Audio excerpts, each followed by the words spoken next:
Hello, my dear friends. I'm so glad you're here with me today. I want to share with you a story that touched my heart deeply when I first learned about it. It's the story of Patience, a woman who lived during one of the darkest periods in American history, and the secret she carried for over 20 years. I hope this story moves you as much as it moved me. Now, before we begin, I need to be completely transparent with you. This story is not 100% real. The names you'll hear and the specific characters are fictional. However, and this is what makes it so important, every single event, every situation you're about to witness was based on practices that happened frequently, systematically during the slavery era in the United States. These weren't isolated incidents. They were documented patterns found in plantation records, slave narratives, personal testimonies, and historical archives. Enslaved women were routinely separated from their own children to nurse the children of their enslavers. This was common, this was real. So while Patience as an individual may not have existed with this exact name, what happened to her happened to thousands of real women during this period. Their pain was real, their sacrifice was real, and their stories deserve to be told. So please, stay with me through this journey. I promise you, what you're about to hear will stay with you long after this video ends. The spring morning of May 14th, 1854, arrived at Riverside Plantation in Virginia with unusual splendor. The main house was decorated with white magnolias and silk ribbons that danced in the gentle breeze. Servants moved hurriedly through the corridors, carrying silver trays and crystal glasses. Today was a special day. Miss Caroline Whitmore was turning 45 years old, and her mother, Mrs. Elizabeth Whitmore, had spared no expense to celebrate the occasion with a grand party that would be attended by the most distinguished families in the county. In the mansion's kitchen, Patience moved silently among the chaos. At 58 years old, her hands still worked with the precision of someone who had spent a lifetime serving. Her dark skin showed the marks of time and hard labor, but her eyes remained alert, observing everything around her. She wore a clean gray dress, her hair tied back in a white scarf as always. No one at the party would have imagined that this woman, who had served the Whitmore family for nearly 4 decades, carried within her a secret that could destroy everything they believed about themselves. Patience had arrived at Riverside Plantation in the winter of 1816, when she was barely 20 years old. She had been purchased at an auction in Richmond, bought specifically because she had just given birth and could serve as a wet nurse. Her own baby, a boy she had named Samuel, had been left behind on the plantation where she was born, in the arms of her elderly mother. Patience never saw him again. She never knew if he survived his first year of life. When she arrived at Riverside, Mrs. Elizabeth Whitmore had just given birth to her first child, Caroline. The mistress had complications during childbirth and could not breastfeed. "You will nurse my daughter," Mrs. Whitmore had said without looking Patience in the eyes. "You will care for her as if she were your own. Do you understand?" Patience understood. She had no choice. For the first months, the pain of being separated from her own son was unbearable. Every time baby Caroline cried and Patience held her to her breast, she thought of Samuel. Every time she rocked the white baby to sleep, she wondered who was rocking her own child. But time, as it always does, created a strange bond. Patience began to love Caroline, not because she wanted to replace Samuel, but because the human heart has an infinite capacity to love, even in the cruelest circumstances. Over the years, Mrs. Whitmore had 4 more children: Margaret in 1818, Jonathan in 1820, Elizabeth in 1823, and little William in 1826. Patience nursed them all. She was the one who woke up at night when they cried. She was the one who sang lullabies, who cleaned their tears, who taught them their first words. The Whitmore children called their mother, Mother, but it was to Patience they ran when they fell, when they were scared, when they needed comfort. "You're so good with them, Patience," Mrs. Whitmore would say, watching from the parlor window as Patience played with the children in the garden. "It's as if they were truly yours." Patience would smile and nod, but inside, something twisted painfully. They were not hers. They could never be hers. No matter how much she loved them, no matter how much they depended on her, in the eyes of the law and society, she was just property. And the children she cared for as her own would grow up to be her masters. But there was something Mrs. Whitmore didn't know. There was something no one at the plantation knew. In 1819, between Caroline's birth and Margaret's, Patience had become pregnant again. The father was Thomas, an enslaved man who worked in the tobacco fields. They had met in secret, finding brief moments of humanity and connection in a world that tried to strip them of both. When Patience discovered she was expecting, she was terrified. She knew what would happen. She knew she would be forced to give up this child too, just as she had given up Samuel. But something unexpected happened. Mrs. Whitmore also became pregnant around the same time. And when both women went into labor, it was on the same night during a terrible storm in March 1820. The plantation midwife, an elderly enslaved woman named Ruth, was the only one present at both births. Mrs. Whitmore delivered in the main house in her luxurious bedroom with silk sheets. Patience gave birth in the slave quarters on a rough straw mattress. Both had boys. But Mrs. Whitmore's baby was weak, born too early. He barely cried. His breathing was shallow. What happened next is something that left me thinking for days when I first learned about these practices. Ruth looked at the weak baby in her arms, then at the healthy, strong boy Patience had just brought into the world. She looked at Patience, and in that moment, a silent understanding passed between them. Ruth had delivered hundreds of babies in her 70 years. She knew Mrs. Whitmore's baby would not survive the night. She also knew that if the mistress lost this child, she would be devastated. And she knew that Patience's baby, like Samuel before him, would likely be sold away before he could walk. "Listen to me carefully," Ruth whispered to Patience, her voice barely audible over the rain pounding on the roof. "The mistress's baby is dying. Your baby is strong. If we do nothing, you will lose your son just like you lost Samuel. But if we make a choice tonight, your boy might have a chance at a different life." Patience understood immediately what Ruth was suggesting. Her heart pounded so hard she thought it might burst from her chest. "You mean—" The mistress never saw her baby clearly. The room was dark, she was exhausted. "If I bring her your child and tell her he's hers, she'll never know. She'll raise him as Jonathan Whitmore. He'll be free. He'll be educated. He'll inherit part of this plantation, but you—" Ruth's voice broke. "You can never tell him, you can never claim him. He will grow up calling another woman mother, while you stand beside him as his nurse." The mistress's baby died 2 hours later, so small and fragile that he barely seemed real. Ruth wrapped him in a cloth and buried him quietly behind the quarters, where other unnamed enslaved children rested. No one ever knew. The plantation records show that on March 15, 1820, Mrs. Elizabeth Whitmore gave birth to a healthy boy named Jonathan, and Patience made the most agonizing choice a mother could make. She gave up her son to save him. She would nurse him, raise him, love him in plain sight, but never as his mother. She would watch him grow, teach him to walk, comfort him when he cried, but always as Patience the nurse, never as mama. For 34 years, she kept this secret. She watched Jonathan grow into a handsome, educated young man. She saw him learn to read and write while other enslaved children worked in the fields. She watched him ride horses, attend university, come home speaking of philosophy and law. She saw him become everything she had hoped for him, everything he could never have been as her acknowledged son. But it destroyed her inside, every single day. Jonathan was kind to her, kinder than the other Whitmore children as they grew older. "You've always been special to me, Patience," he would say, not understanding why. "I feel like we have a bond." He didn't know how right he was. Now on this May morning in 1854, as the plantation prepared for Caroline's 45th birthday celebration, Patience made a decision. She was 58 years old.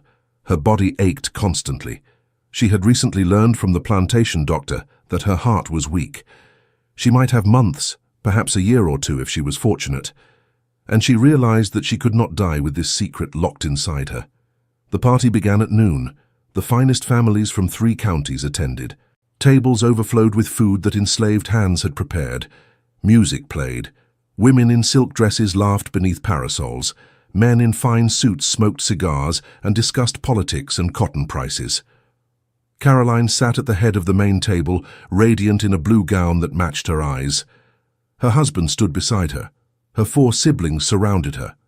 Margaret, now 36 and married with 3 children. Jonathan, 34, recently engaged to a judge's daughter. Elizabeth, 31, still unmarried and living at home. And William, 28, managing the western fields of the plantation. Mrs. Whitmore, now 73 and frail, watched her children with pride. "My 5 beautiful children," she said, raising her glass. "My greatest treasures." Patience stood in the corner of the veranda, as she always did during these events, ready to serve if needed. She watched the family she had raised, the children she had loved, laughing and celebrating. And she felt the weight of 34 years of silence pressing down on her like a physical force. "Patience!" Caroline called out, noticing her. "Come here, I want to say something." Patience approached slowly, her heart beginning to race. Caroline stood and addressed the gathered guests. "I want everyone to know about this remarkable woman. Patience has been with our family since before I was born. She nursed me, raised me, cared for me and all my siblings. She's been more than a servant. She's been—" Caroline paused, searching for words. "She's been like a second mother to us all." The guests applauded politely. Mrs. Whitmore smiled and nodded. Jonathan raised his glass toward Patience with genuine affection, like a second mother. The words echoed in Patience's mind, like, as if, but not really, never really. And something inside her broke. "Miss Caroline," Patience heard herself saying, her voice stronger than she expected. "May I speak?" The veranda grew quiet. It was unusual for an enslaved person to request to address a gathering like this. Caroline looked surprised but nodded. "Of course, Patience." Patience's hands trembled. This was the moment. Once she spoke, there would be no going back. Everything would change. But she was so tired of carrying this weight alone. "I have something I need to say," Patience began, her voice carrying across the suddenly silent veranda. "Something I should have said a long time ago. Something about truth and motherhood and the terrible choices we make in this world." Mrs. Whitmore frowned. "Patience, this is not the time for—" "Please, ma'am," Patience interrupted, something she had never done in 38 years. "Please let me speak. I'm asking you. I don't have much time left in this world and I can't die without saying this." The guests whispered among themselves. This was unprecedented. The Whitmore children looked at each other in confusion. Jonathan stepped forward, concerned. "Patience, are you unwell? Should we—" "I'm not unwell, Mr. Jonathan," Patience said, and her voice broke on his name. "Or rather, I am. But not in the way you think. I'm sick with a secret I've carried since the night you were born." The veranda went completely silent. Jonathan stared at her. "What do you mean, since I was born?" Patience looked at Mrs. Whitmore, and for the first time in decades she didn't lower her eyes. "I mean that the baby you gave birth to that night in March 1820 during the storm died 2 hours after he was born. He was too small, too weak, he never had a chance." Mrs. Whitmore stood up, her face going white. "What are you saying? What are you— This is madness." "The baby Ruth brought to you that night," Patience continued, tears now streaming down her face, "was not your son. He was mine. I gave birth to him the same night in the quarters. Ruth made a choice. She switched the babies. Your son died and was buried. My son lived and became Jonathan Whitmore." The silence that followed was absolute. It felt as if the entire plantation had stopped breathing. Jonathan's face went through a series of expressions: confusion, disbelief, horror, understanding. "No," he whispered. "No, that's not possible, that's not—" "It's the truth," Patience said, looking at him with all the love she had been forced to hide for 34 years. "You are my son, my flesh and blood. I gave you up so you could have a life, so you could be free, so you wouldn't be sold away like my first baby was. I watched you grow up. I raised you, I loved you every single day, but I could never tell you, I could never claim you." Mrs. Whitmore made a sound like a wounded animal. You're lying. Ruth would never— How dare you come here and—" "Ruth is dead," Patience said quietly. "She died last winter. Before she passed, she told me I should speak the truth. She said she was tired of carrying the lie. She said you deserved to know, Jonathan. She said you all deserved to know." Caroline stood frozen, her hand over her mouth. Margaret had started crying. Elizabeth looked like she might faint. William stood with his fists clenched, his face red with rage or confusion or both. But Jonathan just stared at Patience, and slowly, something seemed to shift in his eyes. "The bond," he whispered. "I always felt. I never understood why I felt closer to you than to my own mother. I never understood why." He looked at his hands, then at Patience's hands, and perhaps for the first time truly saw the similarity. "Oh, God." "I'm sorry," Patience sobbed. "I'm so sorry. I know this is cruel. I know I should have kept silent. But I'm dying and I couldn't leave this world without you knowing the truth. You are my son. You are my baby. And I have loved you every single day of your life." The party dissolved into chaos. Guests left hurriedly, scandalized and gossiping. Mrs. Whitmore collapsed into a chair, weeping and being attended by her daughters. William shouted that Patience should be whipped for her lies, that she was trying to destroy the family. But Jonathan walked slowly toward Patience.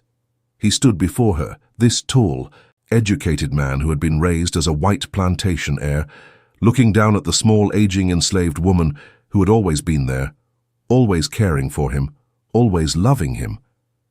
"Is it really true?" he asked, his voice breaking. "You're truly my mother?" Patience nodded, unable to speak through her tears. Jonathan reached out and, for the first time in his life, embraced her not as a beloved servant, but as his mother. He held her while she wept, while she shook with 34 years of suppressed grief and love. "I understand why you did it," he whispered. "You gave me everything. You gave me a life, and I didn't even know." The aftermath of that day changed everything at Riverside Plantation. Mrs. Whitmore never recovered from the revelation. She remained in her room for weeks, refusing to see Jonathan or Patience. The other Whitmore children were torn between their legal mother and the revelation about their brother. But Jonathan made a choice. Within a month, he used his legal privileges as a white man to purchase Patience's freedom. "I can't change what happened," he told her. "I can't undo the system that created this nightmare. But I can give you this. You'll be free. You'll never serve anyone again." Patience lived as a free woman for 3 more years. Jonathan built her a small house on the edge of the plantation property. He visited her every week. He called her mother in private, though never in public. The social consequences would have been too severe for both of them. When Patience died in 1857, Jonathan was holding her hand. Her last words were, "Thank you for letting me be your mother, even if just for a little while." Jonathan inherited his portion of Riverside Plantation when Mrs. Whitmore died in 1859. When the Civil War came and the Emancipation Proclamation freed the enslaved people. In 1863, Jonathan was one of the few plantation owners in Virginia who didn't fight it. He divided his land and gave portions to the families who had worked it.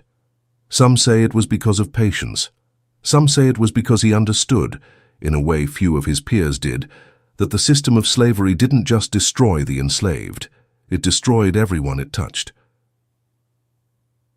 My friends, I need to take a moment to talk with you about what we just heard. This story is a fictionalized dramatization created for educational purposes. The characters you heard about, Patience, Jonathan, the Whitmore family, these specific people did not exist with these names. But I want you to understand something crucial. What happened in this story was not fiction. It was reality for thousands of enslaved women. The practice of separating enslaved mothers from their own children to serve as wet nurses for white children was systematic and common throughout the American slavery period. Historical records, plantation journals, slave narratives collected after the Civil War, and testimonies from formerly enslaved people document this practice extensively. Women like Patience existed. Their pain was real. Their impossible choices were real. There are documented cases of enslaved women who were forced to watch their own children sold away while they nursed the children of those who enslaved them. There are records of women who, like Patience, developed deep bonds with the children they raised, even as they grieved the children they lost. The psychological torture of this cannot be overstated. The practice of baby switching, while less documented due to its secretive nature, was also real. There are historical accounts and family stories passed down through generations about enslaved women and midwives making these desperate choices. Some of these stories only came to light decades later when deathbed confessions or DNA testing revealed hidden truths about family lineages. This narrative is meant to help us reflect on this dark period in American history through the lens of storytelling. It's meant to make us think about motherhood, identity, sacrifice, and the human cost of slavery beyond just physical labor. It's meant to honor the women who endured these impossible situations, who loved despite everything trying to prevent them from loving, who made choices no mother should ever have to make. The goal here is not to sensationalize or exploit this history, but to remember it. To understand that slavery wasn't just about cotton fields and economic systems. It was about destroying families. It was about denying humanity. It was about pain that echoed through generations. So when I tell you this story is fictionalized, I want you to understand that the fiction is only in the names and specific details. The truth of what enslaved women endured is not fiction. It's history. And it's important that we remember it, that we learn from it, and that we ensure such horrors are never repeated. Now I want to hear from you. What did you think about this story? Did it make you think differently about this period in history? Do you have family stories from the slavery era that have been passed down through generations? I would love to hear about them in the comments below. And please, tell me where you're watching from today. Which city, which state, which country are you in right now? I love knowing that these stories reach people all over the world, that we're all learning and reflecting together. If this story touched your heart, if it made you think, please leave a like on this video. It helps me continue sharing these important historical narratives. And if you haven't already, subscribe to the channel and turn on notifications so you don't miss future stories. Thank you so much for being here with me today. Thank you for listening to Patience's story. Thank you for helping keep these memories alive. Sending you all a big hug wherever you are in this world. Until next time.